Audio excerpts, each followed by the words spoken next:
Alright. What was... Oh, right, yeah, no, this place. Yeah, no, we like barely... I feel like we barely scratched the surface of this level. Yeah, this one's That's a weird because level. there's 11. Yep, there we did. Like, we sure did. Yeah, we didn't even touch this level. Didn't even touch it with the badge pole. This music's really weird as well. It's catchy. I mean, is. so I've been listening to the Ape soundtracks, which are the versions that haven't been like compressed and using original instruments. Yes. And like with Ape Escape 1, they're a bit of hit and miss because sometimes they're better than the originals, sometimes they're not. Yeah, Dark Ruins is. Yeah, Dark because that echoey piano, which was the first reason that I was like, you've got a soundtrack and it sounds like up-res. Like, where the hell do you get it from? Have you got the one for Ape Escape 3? Yes, I do. Yeah.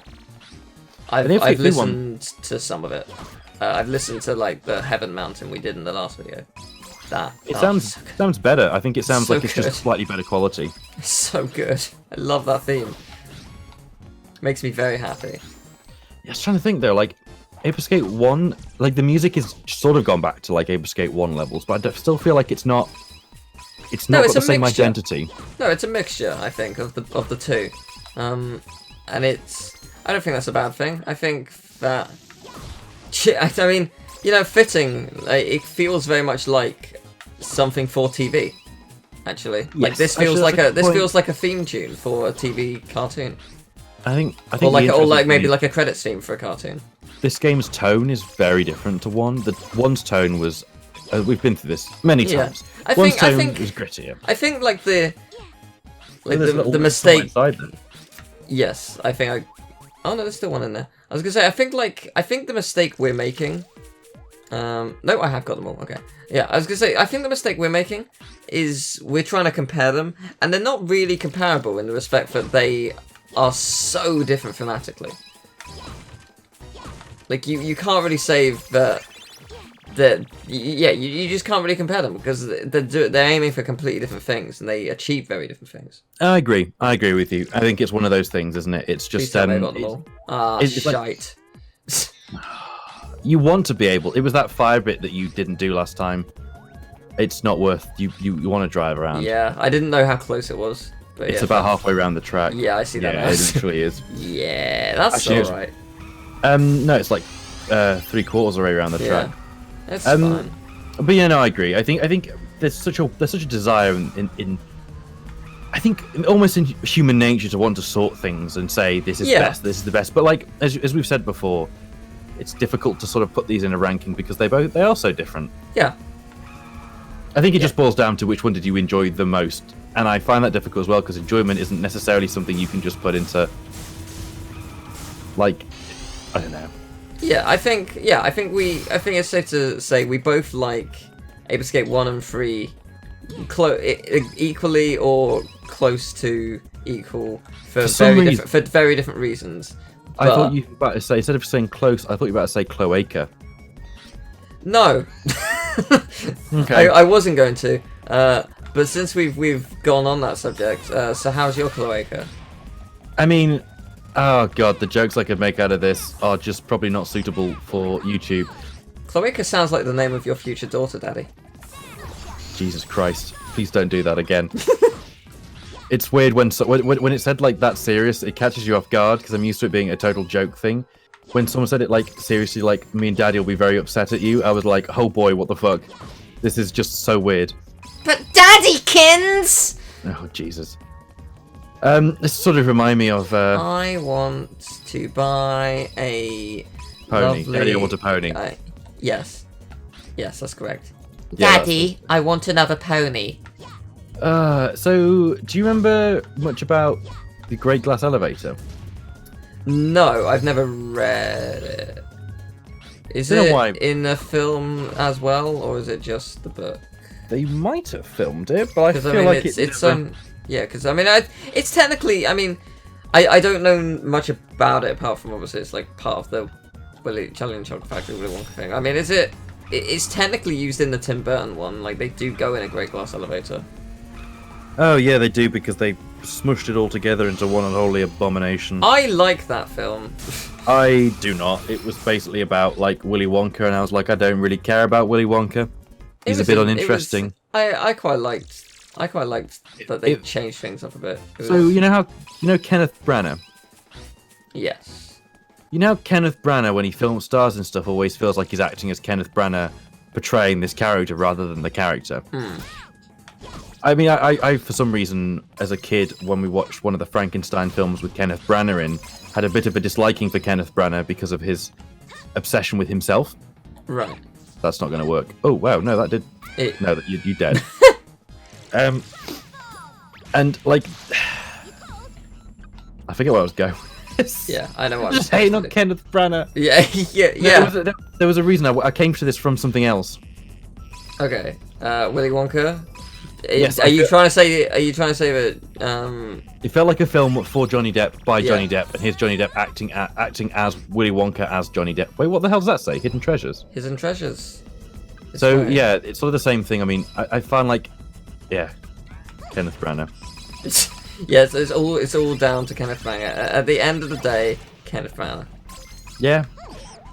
Yo, dog, how'd you like Kenneth Branagh? So we start a film with Kenneth Branagh, and he's playing Kenneth Branagh, but he's also playing Gilderoy Lockhart. That was... I forgot he was Gilderoy. Oh, yeah, no. He's Gilderoy Lockhart, but he's also Kenneth Branagh. What is this room? This room is really cool and terrifying.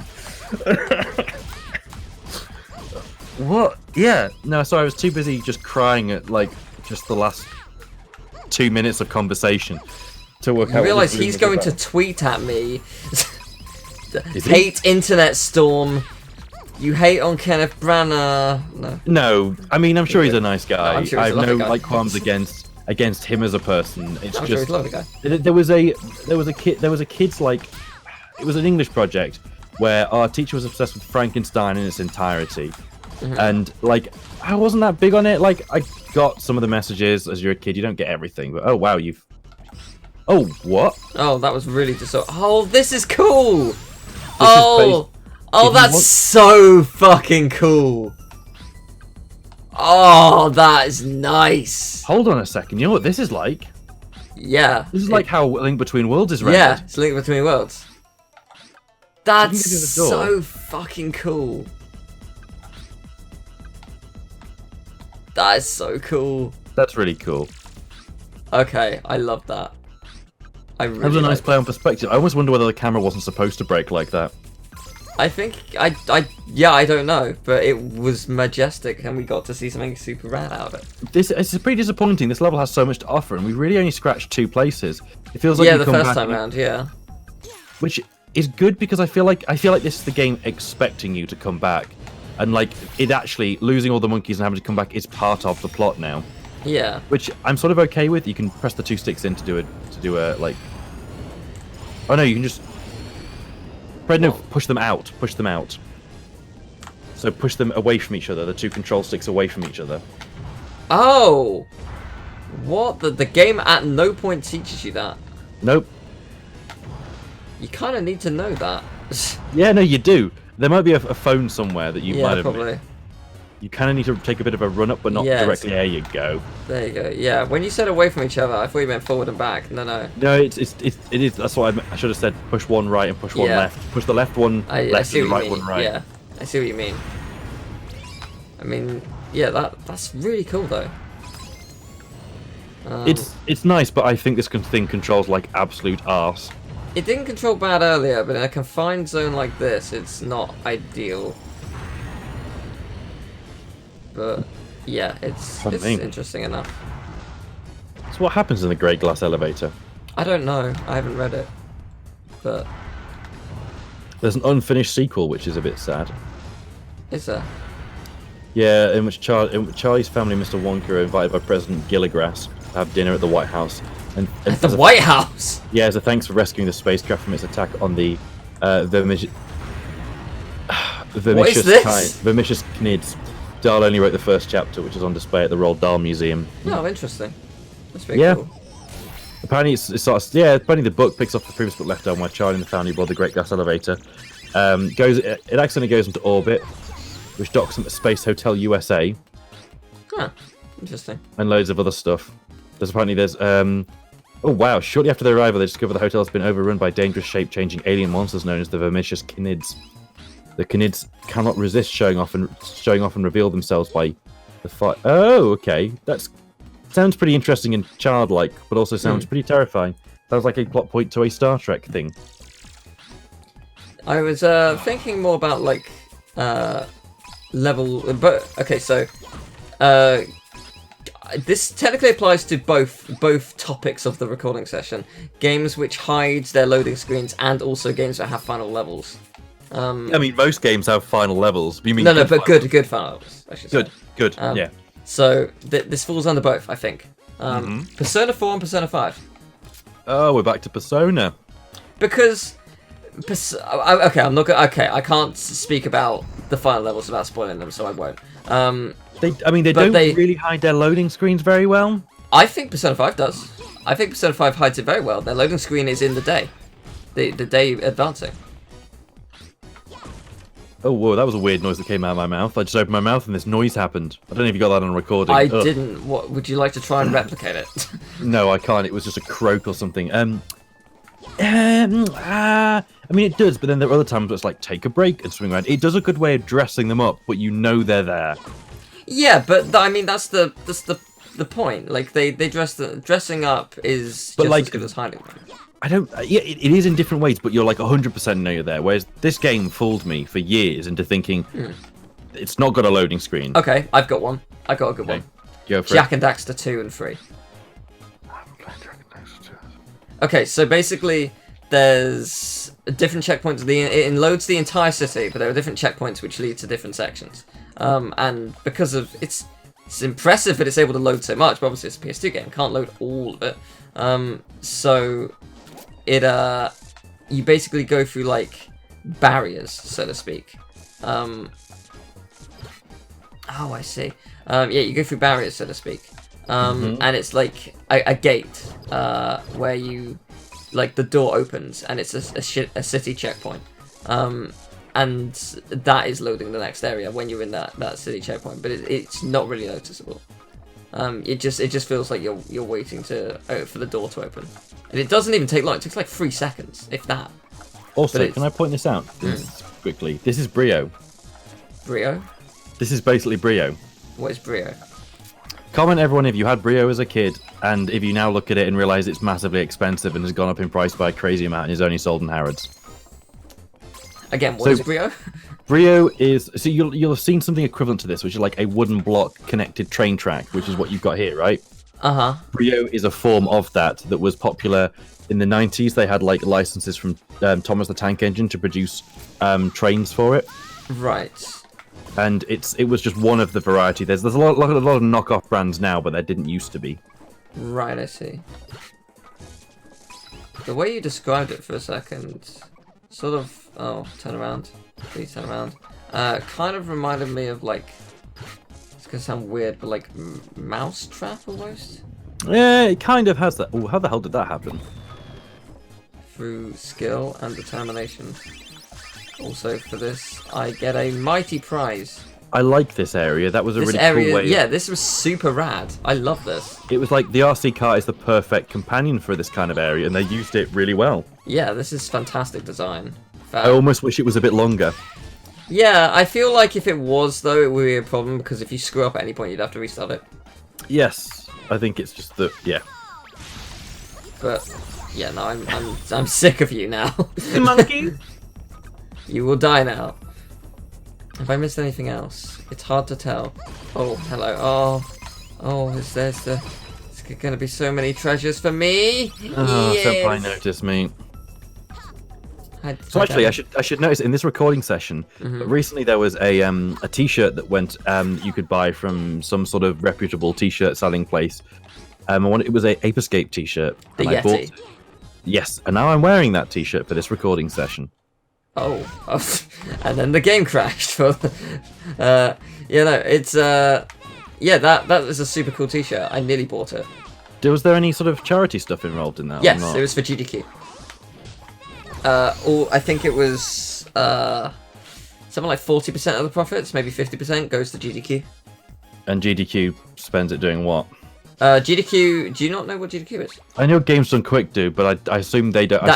Yeah, so GDQ is Games Done Quick, which is raising money for Doctors Without Borders.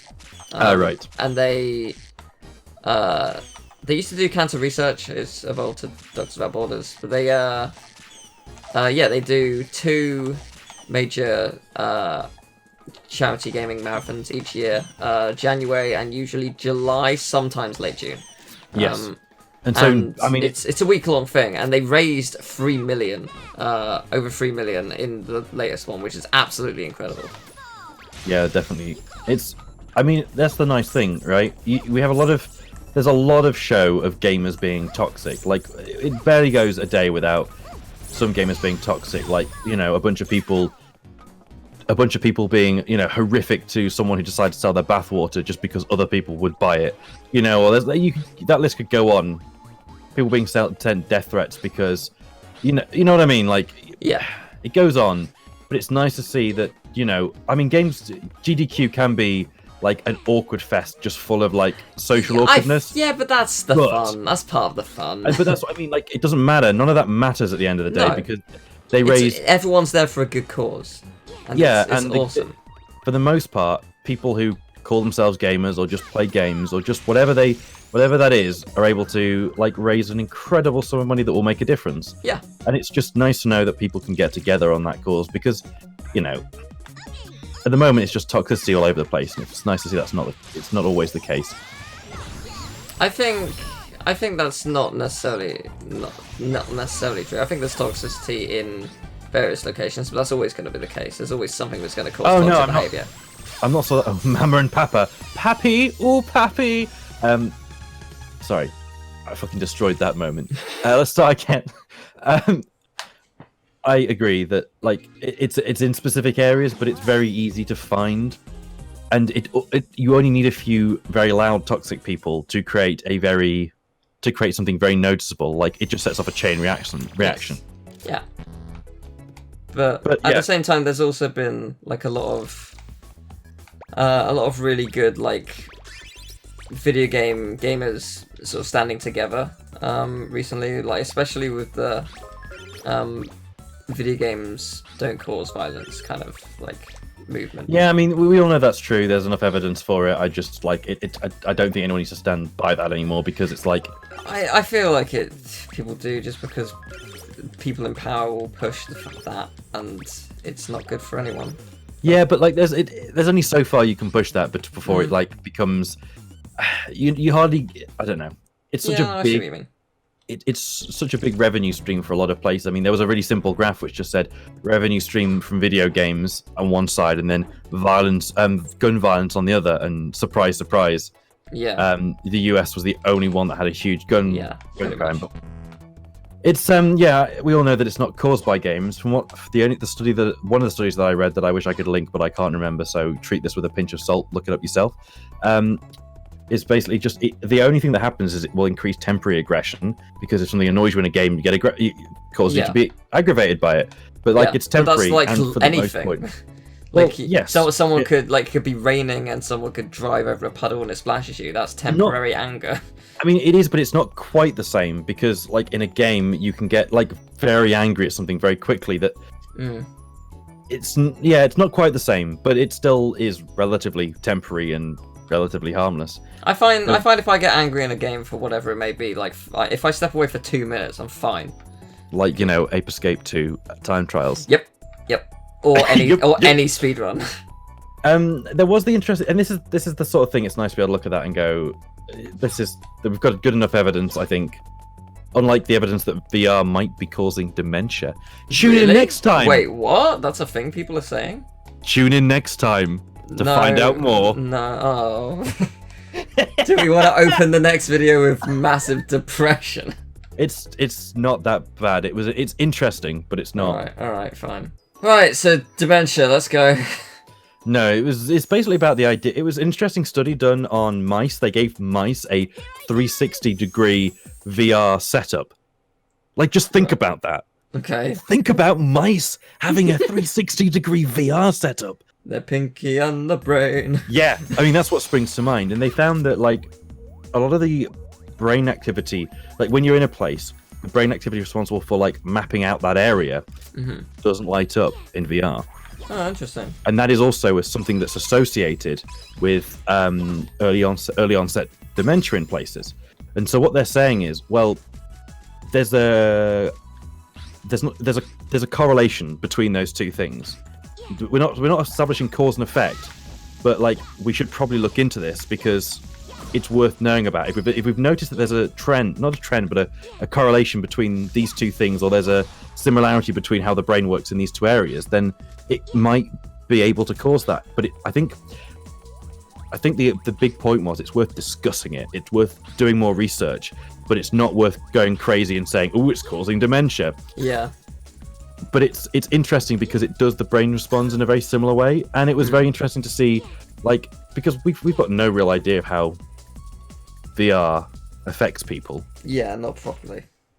It's the same thing as like when people talk about like it's like going, "Oh yeah, marijuana's great, like it's absolutely fine." I'm like, yes, but we don't have long-term studies on it yet because it's only been legal for a short time. But you could also say that, well, oh wow, that's a life. Yeah, take that. Surprising. Yeah, but you can also say that, well, you know, wow, I came to the right spot, didn't I? Yeah, you definitely did. Nailed it. Also, the heroin's like super, like, is illegal, but we know how bad that is. But that's, I guess, because that's really bad, really quick. Whereas something could be, you know, how long did it take us to work out that smoking was bad? Yeah. Like, you know what I mean? Like, it's everything's worth waiting. This is like a tangent. So I mean, like, I might be. I hope I'm not like wrong or getting people's hopes up by saying this. But like, I feel like I saw a program recently, and they were talking about how they've like found a drug that sort of cures breast cancer. I think a lot of this, when they talk about it, it's not something to get your hopes up until it is available for people to have. Well, it is. That's the thing, and it's a. I mean, I can't speak for America. I don't know what it's like there, but at least in the UK, it's a pretty affordable drug, which is essentially, I think it's gotten rid of like 80 or 7% of cases, which is incredible.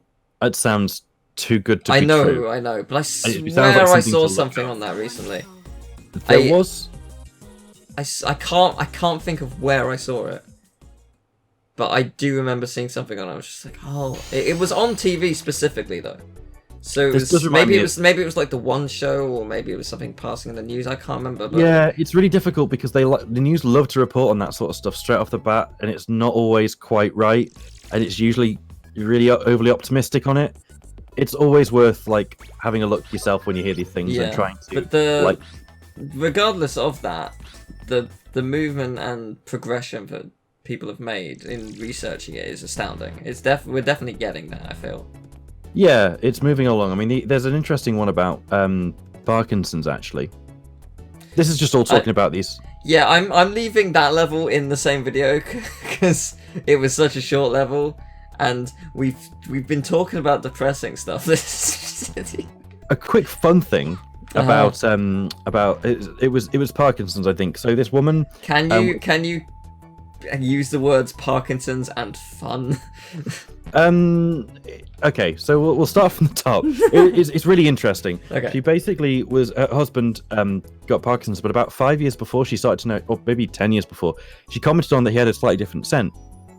And she'd worked with people before, and she'd smelt that scent on other people, but it was only when the husband changed it she started to notice it. Anyway, years later on, he got diagnosed.